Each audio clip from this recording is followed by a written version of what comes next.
wax walba ha rumaysan. Ahlam Mustaqimeni oo ah qoraa u dhalatay wadanka Algeria waxa ay weerari jirtay ragga mar walbana waxa ay ka digi jirtay ragga in la guursado haddana 4 jeer ay guursatay. Mahmoud Darwish waxa uu nin gabiya ah gabayadiisa oo dhanna waxa uu ka tiriyay oo uu ku weeraray Israa'iil haddana xaaskiisu waxa u dhalatay Israa'iil.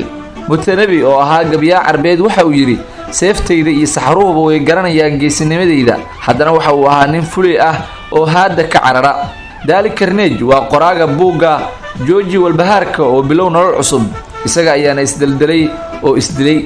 Jean Jacques waa qoraaga buugga ka hadlaya barbaarinta carruurta ilmihiisa oo dhanna waxa la geeyay xarunta agoomaha kadib markii uu dayacay. warka oo kooban wax walba daawo ama aqri laakiin ha rumaysan.